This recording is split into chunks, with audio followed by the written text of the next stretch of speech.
Kaya nagagalit si Sir Dave kasi tinatalikuran. Ayun yung nakita ko. Tinatalikuran siya. So, syempre, ito si Sir Dave, hindi ko naman sa pinoprotektahan to kasi nga, ayun lang yung nakita ko. Ayun nga, parang nababastusan siya. Then, dun sa ano, ito Sir, ano ba to? Ano ba pangalan nito? Ito. Si Sir Si Douglas ano, Ito. Douglas daw, HR Douglas daw. Ah, okay po. So, ayan nga po, kahit sabihin po natin yung expression nyo po, yung pagmumura, then hindi po dapat sana tayo magmumura sa megaphone. Okay po. Kasi una sa lahat, ang megaphone po, megaphone nga. So, rinig po lahat. Even nasa gitna, even nasa ano ng HP. Nasa parting gitna ng HP, rinig po yun. So, kahit sabihin natin expression po yun, hindi po sana tayo magmumura. Then, kahit dapat pinaabot po natin ng maayos. Then pangalawa, eto may napansin lang po ako. Bakit po kayo, bakit po nanghuhuli yung mga officer or bakit nagro-ronda sila na hindi po nila alam yung first matrix?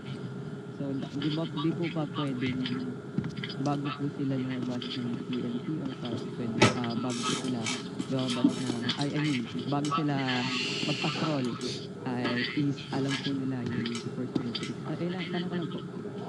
Sige po, pwede po kayo magsalita. So, ayun, about dun sa tanong mo, I have no idea kung bakit hindi pa nila alam yun. Kasi nung pagpasok ko, nung pinapunta ko ni General Chin, si Chin pa kasi General, si General Chin, nanayo ko na sila. And then, ito naman si Rizel. Si Rizel naman, siya is dapat appointed as, stational commander ata siya dapat. And then, hindi ko rin alam kung paano sila basta ako, alam ko yung first matrix and hindi ko alam kung bakit hindi nila alam yun and paano sila nakapagparang sa kung Okay. So, ganito po sa inyo. Ako na AFP. So, alam niyo naman siguro ang AFP is walang alam sa law. Tama po ba? So, hindi niyo dapat ako tanungin ngayon kung anong meron sa laws. So, hindi ko po alam yan Ngayon, dun po tayo sa sinasabi ko nga pong first matrix. So, dapat po, ito, recommend ko lang po to Sir Douglas, no? Kasi, sa totoo lang po is, patransfer na po ako sa PNP. So, hindi ko lang alam po kailan. So, napagpa-process na rin po ako ng papel. So, medyo na-curious ako kanina kung ano nangyayari dun sa mga PNP. Then, sa observation ko is, dapat practicein nila yung force matrix bago sila magpatrol. Kasi sir, hindi natin alam kung ano yung pwede mangyari sa atin sa sakali. Katulad po kanina, tinatanong po sila kung ano po ang ginawa po nila, sumakay sa sasakyan, tumalikod po. Maganda dyan, sir. Yung maganda dyan, sir. Ano ba yung nangyari? Yung minura siya, di ba, sir? Yes, hindi lang ako, actually hindi lang ako multiple citizens nandoon sa megaphone pa. Pangalawa, yung paninirang puri sa amin kasi pinagbibintangan kami.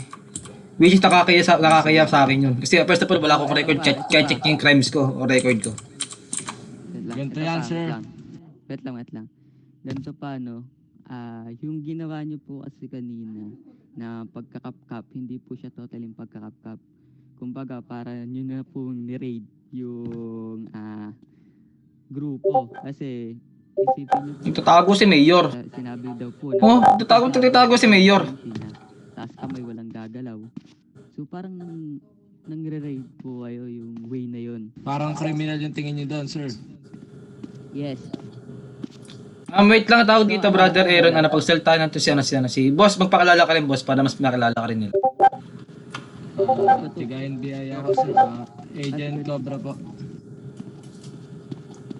Ano nangyari dito, sir? Yun narinig ko lang kasi yung minura ni sir, itong sir na naka-brown to. ng gamit yung megaphone. Doon pa lang, ano na, pasok na sa unprofessional, ano yan eh. Di ba? Yes, correct naman. Pero Which is ang sabi nga sa naman nila, ang sabi nga ni Stacy to, ni Stacy kanina, habang tumatagal naman mas nahuhubog. Kasi hindi ko siya kaya sa ganun eh. Maaring hindi lahat. Oo, yung iba nahuhubog. Kaso itong HR na itong director to si Eddie, hambog talaga. Kasi minsan ako ito nakasalamuha talaga eh. Hambog eh. Hindi nahuhubog eh, hambog eh. Sorry for the words, but hambog talaga. Real talk. Wait lang po. Wait, abay, Mayor. Diyan si Mayor, diba? maganda dyan, sir. Kung naharas ka sa, tingin mo naharas ka sa ginawa niya, i-report mo sa amin, sir. Para ma-action na natin yan, sir. Ah, di actually, nagsend ako ng email sa inyo. Kanina pa ako nagsend ng email sa inyo. Check ka lang, sir. Sige, sir, Aaron.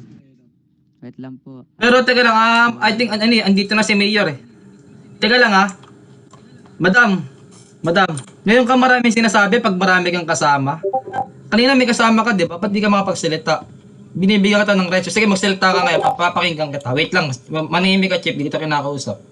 Sige, magsalita ka. Bibigyan kita ng rights magsalita. Kasi bilang Diyos, respect ko din sa'yo. Sige, magsalita ka. Sige, makikinig ako. Salita ka. Hindi, magsalita ka ngayon. Diba sa kanya pa nagkasalita permission to speak. Sige, go. Go ahead. Anong sasabihin mo? Ano ata siya? Sa hangin ata siya. Sa hangin.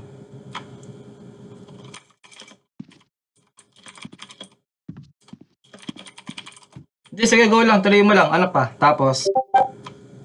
Hindi, kanina ka pa nagsasabi permission to speak eh. So, I just want to know what is your concern or concern sa akin o dapat mo sabihin. Kasi sabihin mo one-sided eh. Gusto ko ito marinig kasi itong ano mong yung director niya bang nahuhubog daw. Narinig ko yung rights o ikaw ba? Ano mong masasabi mo? Kanina ka pa permission to speak eh. Bibigyan kita ng time ngayon. By the way, dyan para si Mayor. Mayor! Hello, Dad. Hello. Wait, Nagulo ko eh. Wait lang.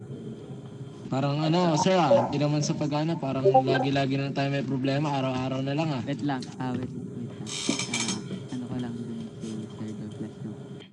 Hindi ko kayo invited dito sa MP. So, sa totoo lang, napunta lang talaga ako doon kasi gusto ko makakuha ng knowledge tungkol sa inyo kasi nga katulad ng nabanggit ko kanina na Siyang doon so kumbaga tinignan ko kung paano yung process nila sa mga citizen kasi nga syempre ako AFP ako isang general na major sa South Ranger Division hindi ko talaga alam yung laws.